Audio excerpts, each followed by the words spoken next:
नमस्कार दोस्तों, स्वागत है आप सभी लोगों का आपके अपने चैनल ट्रेडर्स डायरी में। दोस्तों आज हम बात करने वाले बजाज हिंदुस्तान के ऊपर। बजाज हिंदुस्तान के स्टॉक में दोस्तों यहाँ पर ब्रेकआउट हो सकता है, इस चीज़ का ध्यान रखिएगा। 14 रुपये 65 पैसे में ट्रेड कर रहा है और एशिया की largest sugar company Bajaj Hindustan है। तो दोस्तों अब क्या करना चाहिए इस स्टॉक में, क्योंकि यहाँ पर जो है बी सेगमेंट भी अब हटने वाला है, इसके ऊपर हम बात करते हैं। तो चलिए दोस्तों हर चीज़ को एक एक करके देख लेते हैं और समझते हैं कि अब क्या करना चाहिए। तो दोस्तों यहाँ पर बजाज हिंदुस्तान हुआ या कोई भी यहाँ पर जो है 50 रुपए की रेंज हुई या 100 रुपए की रेंज हुई, जो तेजी से भागे थे शेयर्स जो है स्मॉल कैप के, उनमें समझ में आ गया कि बी की वजह से जो है वो गिरावट आई। बी क्या है मैं आपको पहले ही बजाज हिंदुस्तान और कई वीडियोस में मैं बता चुका हूँ कि इंटरडे बैन है और 2 अक्टूबर को ये कहा जा रहा है, सुनने में आ रहा है कि बी हटने वाला है इन सभी स्टॉक से। तो बी हटेगा यानी इंटरडे चालू हो जाए, यानी वॉलेटिलिटी जो है वो बढ़ जाएगी, लिक्विडिटी जो है वो यहाँ पर तेज हो जाएगी। ध्यान रखिएगा करना क्या है। तो ये देखिए आपके सामने चार्ट, तो चार्ट में सब कुछ छुपा है और उस हिसाब से अगर हम देखें तो कुछ इस हिसाब से बन जाएगा। मैं आपको और भी चीज़ इसमें बताने वाला हूँ, तो आप ध्यान से देखिएगा और आपको समझ में आ जाएगा। हालांकि किसी भी स्टॉक के लिए यहाँ पर इतना तो समझ में आएगा। तो यहाँ पर जो है अब स्टॉक जो है, एक चीज़ ध्यान रखिएगा, स्टॉक इस वक्त आपको जो है ब्रेकआउट देने की स्थिति में है। तो ध्यान रखिएगा ब्रेकआउट का कंडीशन यहाँ पर है और यहाँ पर क्योंकि यहाँ पर जोन जो है वो बहुत छोटा हो चुका है, अब यहाँ पर अपर देगा या लोअर देगा ये कहना थोड़ा सा मुश्किल है। तो ध्यान रखिएगा किसी भी ओर ये ब्रेकआउट दे सकता है, इस चीज़ को आप याद रखिएगा। तो अच्छी बात रहेगा कि यहाँ पर जो है ऊपर की ओर ब्रेकआउट रहे तो ज़्यादा बेहतर है। तो यहाँ पर देखना होगा कि होना क्या है, क्योंकि 1-2 दिन में जो है वो यहाँ पर लगता है कि यहाँ पर जो है होने वाला है कुछ।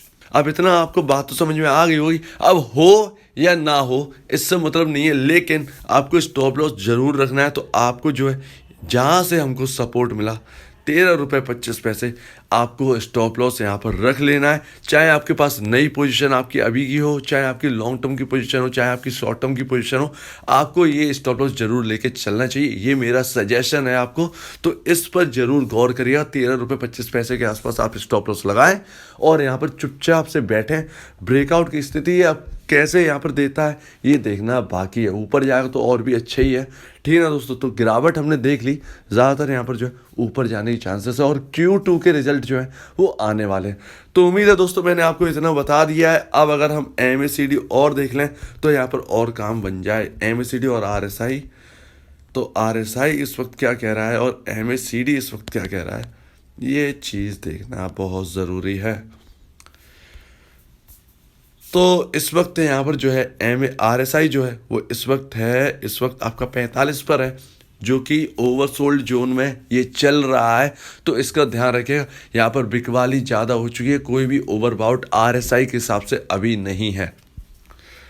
अगर हम MACD को इस वक्त देखेंगे तो MACD भाई साहब ये कह रहा है कि जो खरीदारी अभी चल रही थी वो थोड़ी सी हल्की पड़ी है, थोड़ी नरम पड़ी है, लेकिन खरीदारी बंद नहीं हुई है, इस चीज़ का ध्यान रखिए। तो जो हल्का वाला है पहले बहुत अच्छी खासी खरीदारी हुई, फिर उसके बाद जो है सिग्नल है, माफ़ कीजिएगा ये सिग्नल है, बाइंग सिग्नल जो है वो अच्छा खासा जनरेट हुआ और यहाँ पर जो है बाइंग सिग्नल ठंडा पड़ रहा है।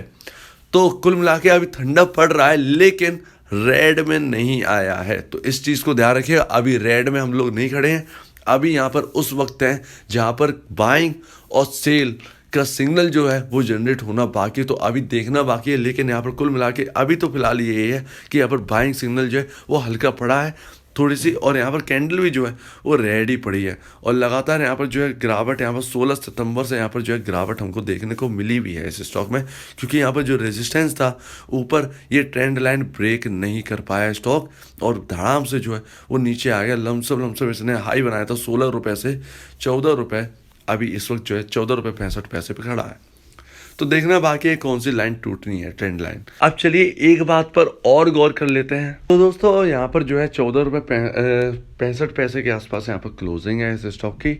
1876 करोड़ का मार्केट कैप है, लेकिन अर्निंग पर शेयर जो है वो 2.28 जब हमने इस पर स्टार्टिंग में बात की थी बजाज हिंदुस्तान पर, तब ये 11 या 12 रुपए के, 11 साढ़े 11 रुपए के आसपास था जब हम लोगों ने बात की थी। और वहाँ पर हमने ये समझा था कि यहाँ पर जो रिज़ल्ट हैं, जो मार्च की जो रिज़ल्ट हैं, वो बहुत ही बेहतरीन आने वाले हैं। लेकिन असल में ऐसा हुआ नहीं, हमें देखने को मिला तो सिर्फ लॉस ही हमको देखने को मिला। और लॉस जो है, जो अनुमान लगा रहे थे कि 50 करोड़ का जो लॉस रह गया है, वो अब प्रॉफिटेबल कंपनी अब हो जाएगी। भले ही 10 करोड़ आए, 20 करोड़ आए, लेकिन प्रॉफिट में आ जाएगी, जिसके और आई नहीं। और अभी यहाँ पर जो है 2021 मार्च का जो लॉस है वो 290.82 करोड़ रुपीस है, जो कि बहुत ज़्यादा है, जिसकी वजह से हमने यहाँ पर जो है 22 रुपये के आसपास यहाँ पर हटने की भी सलाह मेरी रही थी, और वो शायद यहाँ पर जो है ठीक भी रही है। लेकिन अभी मैं आपको बता देना चाहता हूँ कि अभी फंडामेंटली इसका जो प्राइस है वो 19.70 रुपये होना चाहिए। तो अभी आपके पास जगह है, लेकिन आप ये नहीं कह सकते कि आपका जो स्टॉक है वो बहुत ज़्यादा ऊपर चला जाएगा। तो इस चीज़ को ध्यान रखिएगा। 19.70 रुपये एक प्लेटफॉर्म की तरह रखिएगा जहाँ पर गाड़ी आकर रुकेगी, और आप समझ जाइए कि यहाँ पर जो है थोड़ा सा और ऊपर नीचे कंसोलिडेट यहाँ पर हो सकता है। तो बस यहाँ पर जो है एक इतना ही यहाँ पर जो है ठीक रहेगा इस कंपनी की वैल्यूएशन के लिए।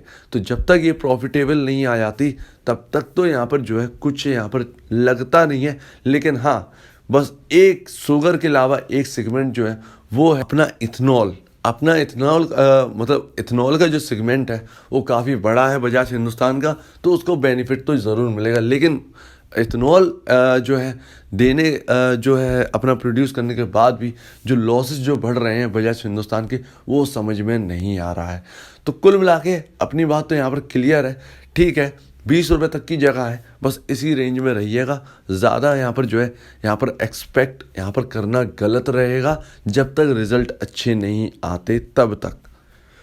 तो उम्मीद है दोस्तों आप समझ गए होंगे। अभी जो लोग फंसे हैं उनके पास जगह है अभी 20 रुपये जाने की। स्टॉक तेज़ी पकड़ सकता है, ज़रूर पकड़ सकता है, 20 रुपये जा सकता है। तो अभी यहाँ पर जो है थोड़ा सा पेशेंस रखिए। जिसके पी सेगमेंट की वजह से सभी स्टॉक जो है वो ख़राब हुए हैं, लेकिन ऐसा नहीं है कि वो सभी ख़राब हो गए हैं। तो अब देखते हैं कि आगे होना क्या है। अभी जो है 20 सेगमेंट हटने दीजिए, और हमको समझ में आ जाएगा कि यहाँ पर जो है तेज़ी बढ़ती है या नहीं बढ़ती है। तो उम्मीद है दोस्तों मैंने आपको बता दिया है, चार्ट में हर चीज़ छुपी है, चार्ट के बारे में मैंने बता दिया है, आपके फंडामेंटल के बारे में भी मैंने बता दिया है। उम्मीद है आपको समझ में आ गया होगा। अगर आपको कुछ भी दिक्कत है, कुछ पूछना है, कुछ बताना है, तो किस कंपनी के बारे में, अदर कंपनी के बारे में, तो प्लीज़ कमेंट सेक्शन में कहिएगा। और अगर आपको ये वीडियो अच्छी लगे तो लाइक करिए, चैनल करिए सब्सक्राइब, प्लस बेल आइकन को जरूर दबाइएगा, ताकि आपके पास नए नए नोटिफिकेशन जो है वो आपके पास आते रहे। तो आप दीजिए मुझे इजाज़त। वीडियो देखने के लिए बहुत बहुत धन्यवाद दोस्तों।